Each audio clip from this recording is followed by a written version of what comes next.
Hello guys, আসসালামু আলাইকুম। নতুন একটা ব্লগে আপনাদেরকে স্বাগতম। এখানে দেখতে পাচ্ছেন ফুলকপি চাষ করা হয়েছে। এটা আপনার 10 কাঠা ভুঁইতেই কপিটা চাষ করা হয়েছে।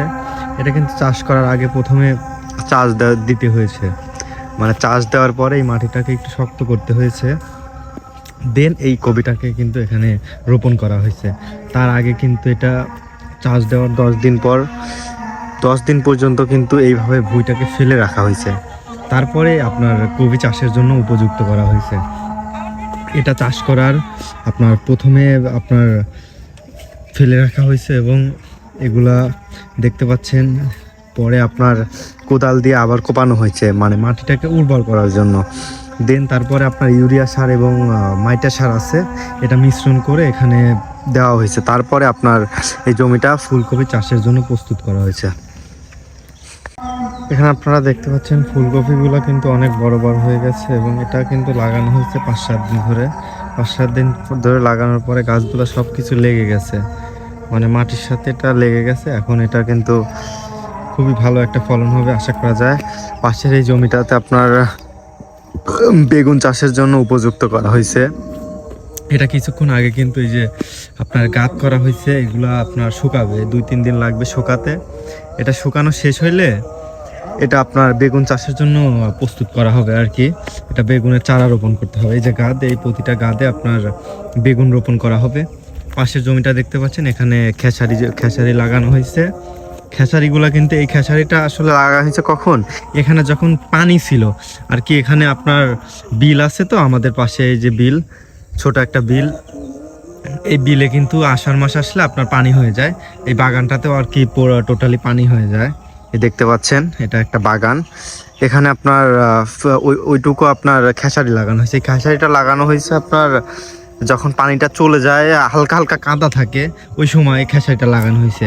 খেসারিটা লাগানোর পর ইউরিয়া সার অনেক পরিমাণে দেওয়া হয়েছে। এই জন্য দেখেন খেসারির কালার কিন্তু অনেক সবুজ, অনেক সবুজ হয়েছে। এই খেসারি কিন্তু অনেক ফলন হবে, কারণ এটা লাগানো হয়েছে কাদা মাটিতে।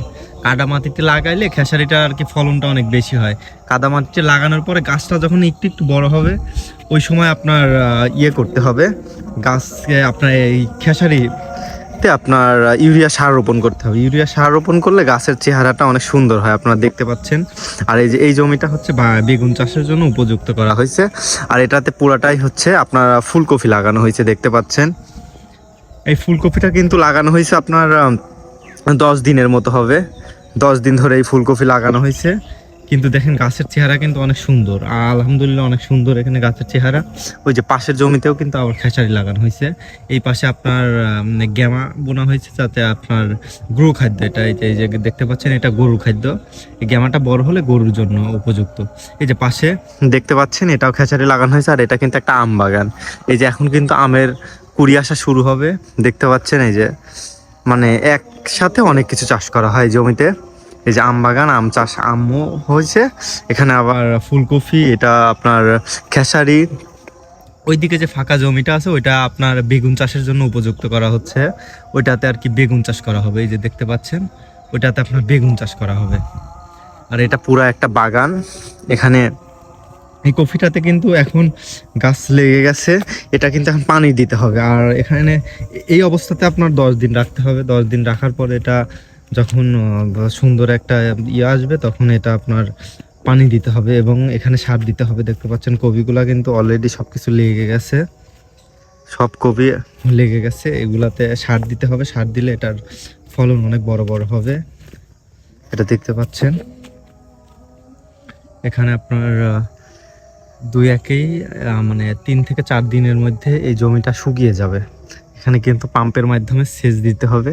সেচ দিলে এই কফিটার চেহারা অনেক সুন্দর হয়ে আসবে, তখন গাছগুলো অনেক বড় বড় হবে। এবং এটা আপনার সেচ দেওয়ার 2-3 দিন পরে আপনার পানি দিতে হবে। পানির সাথে আপনার গোবরের ফাউস আছে, ফাউস এবং হচ্ছে আপনার ইউরিয়া সার দিলে আপনার ফলনটা অনেক ভালো হয়। এটা এই জমিটা এইভাবে প্রস্তুত করা হবে, আপনারা দেখতে পাচ্ছেন। আর পাশেরটা তো দেখালামই, এখানে খেসারি বোনা হয়েছে। এই খেসারিগুলো বড় হলে আপনার কিছু যাবে আপনার ছাগলকে খাওয়ানোর জন্য, এবং কিছু আপনার খেসারি আপনার যে ফলনটা, ওই ফলনটা নেওয়ার জন্য। কিন্তু বেশিরভাগই আপনার এটা গরু খাদ্য হিসেবেই চলে যায়, গরু ছাগলের খাদ্য। কারণ খেসারি মানে অনেক গরু ছাগলের জন্য অনেক ফেভারিট, এবং গরুর যদি আপনি চান যে আইরা গরুর আপনি বেশি মানে মাংস বৃদ্ধি করতে, আপনার কাঁচা ঘাস কিন্তু অনেক উপকারী, এবং কাঁচা ঘাসের মধ্যে খেসারিটা কিন্তু মানে অনেক ভালো। সব ঘাসের মধ্যে গরু খেয়েও মজা পায় এবং গরুর মাংস অনেক বৃদ্ধি পায় কাঁচা ঘাসে। এটা দেখতে পাচ্ছেন কফি চাষ হচ্ছে এখানে, আর এখানে বেগুন চাষের জন্য ইয়ে করা হচ্ছে। পাশেও কিন্তু আরেকটা বাগান দেখতে পাচ্ছেন।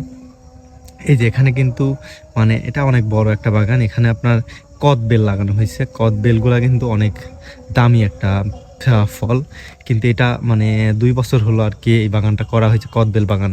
এটা আর কি আগে লিচু বাগান ছিল, লিচু বাগান থেকে এখন কদবেল বাগানে কনভার্ট করা হয়েছে। এটা কিন্তু কদবেল কিন্তু অনেক একটা ভালো একটা ফলনের একটা জিনিস, কারণ কদবেলের তো অনেক দাম। এটা আপনারাও জানেন, কদবেল অনেক দামি একটা প্রোডাক্ট। দেখতে পাচ্ছেন ওই বাগানটাতে পুরা বাগানই আপনার কদবেল বাগান করা হয়েছে। আর এই বাগানটা আগে লিচু বাগান ছিল, লিচু বাগান থেকে এখন আম বাগান, প্লাস হচ্ছে আপনার সবজি চাষের জন্য উপযুক্ত করা হয়েছে। এখানে কিন্তু সবজি চাষ হবে। এই খেসারিটা তোলার পরে এখানে আবারও ওই লাল শাক কিংবা পালং শাক এগুলা রোপণ করা হবে, কারণ এটা পুরাটাই সবজি চাষের জন্য মানে খুবই উপকারী। এবং এই যে পাশে দেখতে পাচ্ছেন ফাউস, এই ফাউসগুলাই কিন্তু ব্যবহার করা হচ্ছে এই জমিগুলাতে। কারণ হচ্ছে আপনার সারের থেকে আপনার ফাউসটা অনেক উপকারী জমির জন্য, যে কোনো সবজির জন্য, আমাদের সুস্বাস্থ্যের জন্য। কিন্তু সবজি ক্ষেত্রে সারের থেকে আপনার এই যে ফাউসটা না, গোবরের ফাউস, খাদ্য, এই গোবরের ফাউসটা কিন্তু অনেক উপকারী। দেখতে পাচ্ছেন এই জমিগুলোতে কিন্তু সার খুবই কম দেওয়া হবে। এগুলাতে আপনার ওই যে গোবরগুলো দেখতে পাচ্ছেন ওটা ফাউস করা হচ্ছে, ওইটা 1-2 মাস লাগে ফাউস হইতে। এটা কিছুদিনের মধ্যে এই ফাউসগুলো এই জমিতে আর কি রোপণ করে দেওয়া হবে, এটা যাতে আপনার জমির ফলন বৃদ্ধি পায়। আপনার সার দিলে তো আপনাদের শরীরের জন্য খুবই ক্ষতি, এই জন্য আমরা সার ইউজ করব না, আমরা সরাসরি একদম অর্গানিক আপনার গো খাদ্যটা ইউজ করব, যাতে আপনার ফলনটা অনেক ভালো হয়। আশা করি আপনারা বুঝতে পারছেন। ধন্যবাদ, দেখা হবে অন্য কোনো ভ্লগে, মিনি ভ্লগে। সবাই ভালো থাকবেন, সুস্থ থাকবেন, আল্লাহ হাফেজ।